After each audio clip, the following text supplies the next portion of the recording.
You're watching Star News, the news leader in Southside Virginia.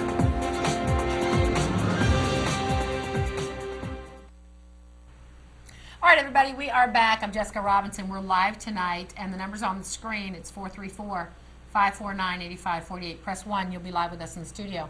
I want to introduce my guest. Some of you may have already been aware of him thanks to his other appearances with Charles Rourke on our station. But Merle Rutledge, thanks for coming by the studio. Oh, it's a pleasure to be here. Yeah. Now, Merle is a political activist and a community activist, and you've been back in the area, back and forth, and you're beginning to sort of help people and represent people with their legal issues, right? Not with their legal issues, but with their complaints, yes. Okay. Now, one of the things we're going to be showing you tonight is arrest video. After the first commercial break, you're going to see arrest video from a local arrest with the Danville Police Department. So we do want to make you aware of that. And you're going to be talking to me about complaints, not only with this particular complaint, but with some of the other complaints and issues that you've been dealing with, because I have to ask you, an apartment complex a few months ago had a serious problem with mold, I believe it was. Yes, that's correct. And whatever happened with that? Tell us a little bit about the history there.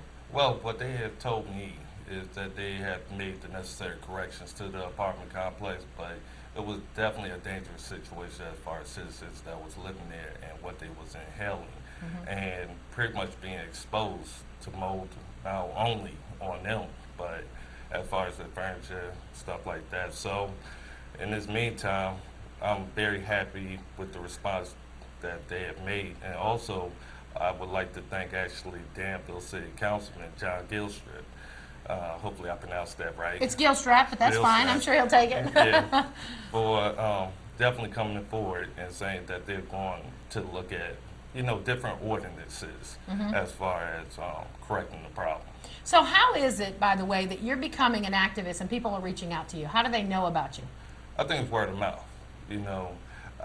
I would hate for people to reach out to me after arrests has happened, but also sometimes I'm fortunate for it to just be, something small and petty. But I think it's mostly just word of mouth. They know that I'm out there. They know I'm going to definitely speak my mind, and I'm definitely going to go to bat for them. So as far as it's concerned, I think they just like the fact that they have a new, strong voice in this area. Right. So tell everybody you're from the Chatham area.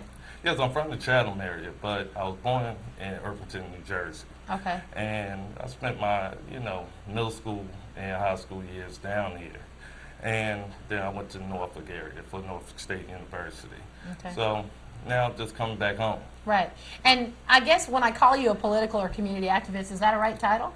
Well, some call me a civil rights activist, and that's what the newspapers have labeled me. And realistically, I fall more into that title. Okay. Yeah. And that's pretty interesting because, of course, we have you on in the month of February. And, we want to acknowledge Black History Month.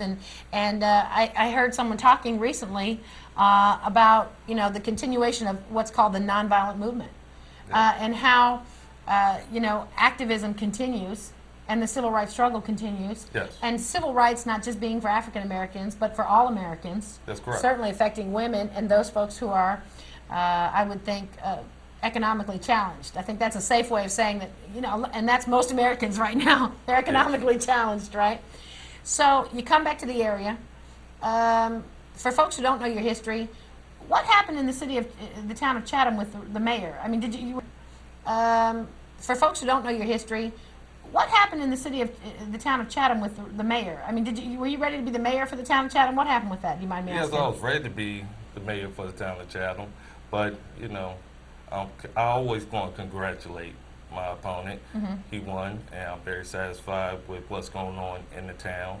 And we definitely have some forms of communication. There's still a lot of work that needs to be done, but if there's still an issue, I'll let them know, and vice versa. So you threw yourself in the political ring right away when you came back to town? I didn't mean to.